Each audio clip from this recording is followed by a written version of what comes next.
सोचिए, एक ऐसा शहर जो पौराणिक कथाओं में बसा हो, जिसके बारे में कहा जाता है कि उसे खुद श्री कृष्ण ने बसाया था। एक सोने की नगरी जो अचानक रातों रात समुद्र में समा गई। जी हाँ, आज हम बात कर रहे हैं द्वारिका की, वही रहस्यमयी सभ्यता जिसे दशकों से समुद्र की गहराइयों में खोजा जा रहा है। और यही तो सबसे बड़ा सवाल है ना? एक ऐसा सवाल जो सदियों से विश्वास और विज्ञान के बीच एक पुल बनाने की कोशिश कर रहा है। क्या महाभारत जैसे ग्रंथों में बताई गई सोने चांदी से जड़ी द्वारका नगरी बस एक कल्पना थी, या फिर इसके पीछे कोई ऐसी ऐतिहासिक सच्चाई है जो समुद्र की लहरों के नीचे कहीं दफन है? तो इस सफर में सबसे पहले चलेंगे कृष्ण की स्वर्ण नगरी की कहानी में, फिर समझेंगे उसके रहस्यमयी विनाश को। इसके बाद देखेंगे कि लहरों के नीचे की खोज क्या बताती है, और आखिर में बात करेंगे उन अनसुलझे रहस्यों की जो आज भी हमें सोचने पे मजबूर करते हैं। तो चलिए शुरू करते हैं। सबसे पहले चलते हैं पौराणिक कथाओं के पन्नों में और जानते हैं उस शानदार स्वर्ण नगरी द्वारका के बारे में, जिसका जिक्र हमें महाभारत और पुराणों जैसे पवित्र ग्रंथों में मिलता है। कहानी कुछ ऐसी है कि जब मगध सम्राट जरासंध ने मथुरा पर एक दो बार नहीं पूरे 17 बार आक्रमण किया, तब श्री कृष्ण ने अपनी प्रजा को सुरक्षित रखने के लिए एक नई राजधानी बनाने का फैसला किया, और इसके लिए उन्होंने समुद्र देव की तपस्या की और उनसे एक सुरक्षित भूमि का वरदान मांगा। कहते हैं कि समुद्र देव उनसे प्रसन्न हुए और उन्हें 12 योजन जमीन दी। अब ये 12 योजन कितना हुआ? आज के हिसाब से ये लगभग 96 स्क्वायर किलोमीटर है। जरा सोचिए, इतने बड़े एरिया पर एक पूरे शहर की नींव रखी गई, और उसे बनाने का जिम्मा किसी और ने नहीं बल्कि स्वयं विश्वकर्मा ने उठाया था। ग्रंथों में द्वारका का जो डिस्क्रिप्शन मिलता है ना, वो किसी स्वर्ग से कम नहीं है। सच में कहा जाता है कि यहाँ 900 विशाल महल थे, जिनकी दीवारें सोने चांदी से बनी थी और खंभे हीरे जवाहरात से जड़े हुए थे। सोचिए, जब सूरज की किरणें इन पर पड़ती होंगी तो पूरी की पूरी नगरी कैसे जगमगा उठती होगी। लेकिन कहते हैं ना, हर चमकती चीज का अंत होता है। द्वारका की ये समृद्धि, ये खुशहाली ज्यादा दिन नहीं टिकी। महाभारत के महायुद्ध के ठीक बाद एक ऐसा श्राप मिला जो इस पूरी की पूरी नगरी के विनाश का कारण बन गया। युद्ध में अपने 100 के 100 पुत्रों को खोने के बाद माता गांधारी दुख और क्रोध से भर गई थीं, और इस सब का जिम्मेदार उन्होंने ठहराया श्री कृष्ण को। और उन्होंने श्राप दिया कि ठीक 36 साल बाद यदुवंश भी आपस में लड़कर इसी तरह नष्ट हो जाएगा। और श्री कृष्ण, उन्होंने इस श्राप को बिल्कुल शांत भाव से स्वीकार कर लिया। और फिर वो श्राप सच होने लगा। धीरे धीरे द्वारका में अधर्म फैलने लगा। कृष्ण के पुत्र सांब ने एक बार ऋषियों का मजाक उड़ाया, जिसके कारण उन्हें एक श्राप मिला, जिससे एक लोहे का मूसल पैदा हुआ। उसी मूसल के चूर्ण से उगी घास एक दिन हथियार बन गई, और नशे में धुत यदुवंशी आपस में ही लड़कर मारे गए।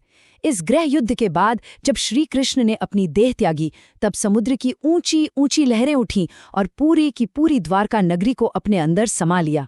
सदियों तक ये बस एक कहानी थी, एक कथा जो पीढ़ी दर पीढ़ी सुनाई जाती रही। लेकिन फिर आई 20वीं सदी।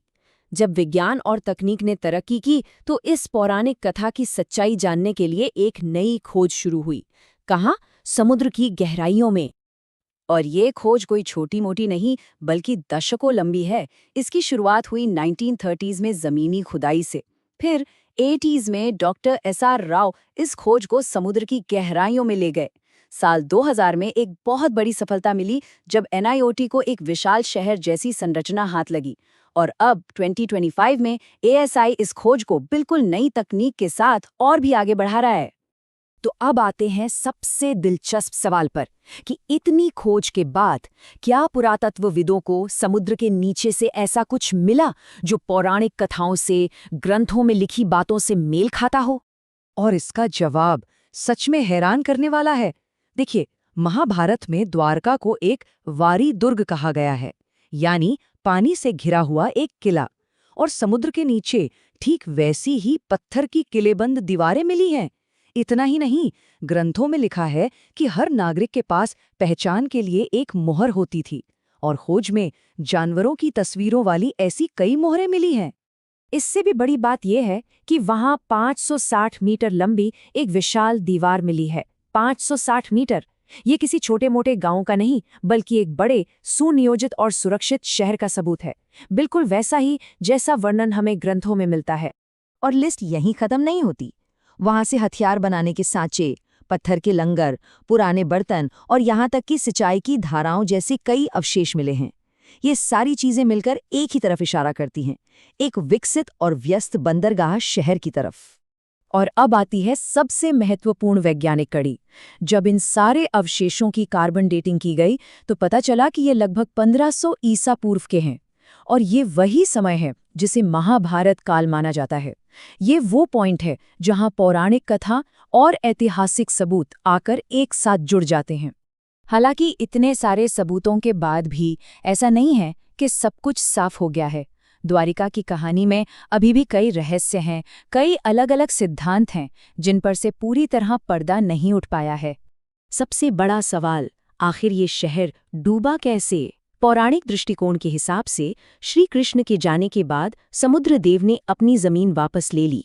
वहीं वैज्ञानिक दृष्टिकोण ये कहता है कि लगभग 3500 साल पहले समुद्र के स्तर में एक अचानक बढ़ोतरी हुई होगी, जिसने द्वारिका जैसे कई तटीय शहरों को अपने अंदर डुबो दिया होगा।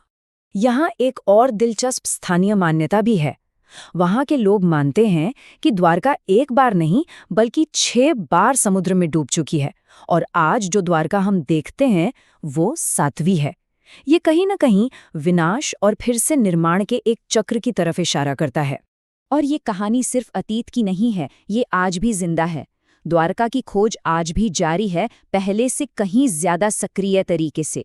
2025 में ASI की नई टीमें इस रहस्य की गहराइयों में उतरकर वैज्ञानिक विश्लेषण कर रही हैं, ताकि सच सामने आ सके।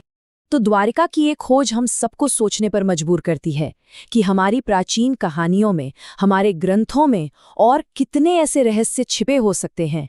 क्या समुद्र की गहराइयों में और भी शहर हैं जो इतिहास के पन्नों से निकलकर अपनी खोज का इंतजार कर रहे हैं?